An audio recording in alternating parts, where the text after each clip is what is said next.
আমি অভিক রয়েছি সঙ্গে। আর এই মুহূর্তে যে খবর দিকে নজর রাখবো, শহীদ মিনারে সেখানেই তৃণমূলের সম্প্রীতি দিবস পালন। তৃণমূলের কর্মী সমর্থকরা ইতিমধ্যেই সেখানে আসতে শুরু করে দিয়েছেন। আর কিছুক্ষণের মধ্যেই সেখানে এই আজকের অনুষ্ঠান শুরু হবে, তৃণমূলের সম্প্রীতি দিবস পালন শহীদ মিনারে। এবং সেখানে একটি সভারও আয়োজন করা হয়েছে এবং সেই ছবিও আপনাদেরকে আমরা দেখাচ্ছি, যেখানে তৃণমূলের মাইনরিটি সেলের সদস্যরা তারা সেখানে এসে পৌঁছেছেন এবং আজকের এই সম্প্রীতি দিবস পালন করা হচ্ছে শহীদ মিনারে। ইতিমধ্যেই এসে পৌঁছতে শুরু করেছেন তৃণমূলের মাইনরিটি সেলের সদস্যরা, অন্যদিকে তৃণমূলের কর্মী সমর্থকরা। এবং সেই ছবি এই মুহূর্তে দেখতে পাচ্ছেন, যেখানে আজকের একটি প্রতিবাদ সভারও আয়োজন করা হয়েছে। বেশ কিছু দাবি দাওয়া নিয়েই আজকের এই প্রতিবাদ সভা। মাইনরিটি সেলের সদস্যরা তারা ইতিমধ্যেই এসে উপস্থিত হয়েছেন সেখানে। আমরা এই নিয়েই কথা বলবো। আমাদের সঙ্গে এই মুহূর্তে টেলিফোনে রয়েছেন প্রতিনিধি শুভঙ্কর মণ্ডল। শুভঙ্কর,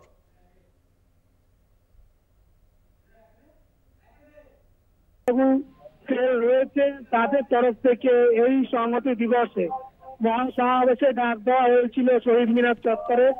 এবং তুমি জানো যে আজকের দিনে 1992 সালে বাবরি মসজিদ ধ্বংসের যে ঘটনা ঘটেছিল, নক্কারজনক ঘটনা, তার প্রতিবাদ সমস্ত রাজনৈতিক দলই কিন্তু দেখিয়েছে। এবং তৃণমূল পরিচালিত যে দল বা তৃণমূল সরকারের, বিশেষ করে তৃণমূল কংগ্রেস, তারা কিন্তু প্রতি বছরে দিনটিকে সংহতি দিবস হিসাবে পালন করে থাকে। এবছরে শহীদ মিনার চত্বরে মহাসমাবেশে ডাক দেওয়া হচ্ছে এবং রাজ্য সঙ্গীতের মধ্যে দিয়ে এই মহাসমাবেশের সূচনা হচ্ছে।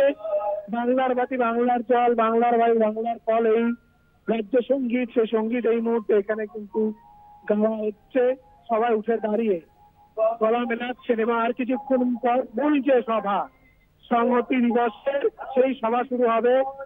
পশ্চিমবঙ্গের তৃণমূল সংখ্যালঘু সেলের বা তৃণমূল সংখ্যালঘু কংগ্রেস সেলের যিনি সভাপতি রয়েছেন, তিনি কিন্তু এখানে উপস্থিত হয়েছেন। সেই সঙ্গে সঙ্গে আরো যারা রয়েছেন প্রত্যেকে এখানে উপস্থিত। এবং আর কিছুক্ষণের মধ্যে সভা হবে। ব্যাপক পুলিশি নিরাপত্তা রয়েছে সভা মঞ্চ ঘিরে।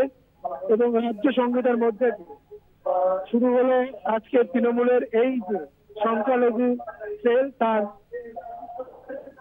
যে মহাসমাবেশ, সেই মহাসমাবেশ। ধন্যবাদ তোমায় শুভঙ্কর মণ্ডল, আমাদের সঙ্গে টেলিফোনে ছিলেন প্রতিনিধি।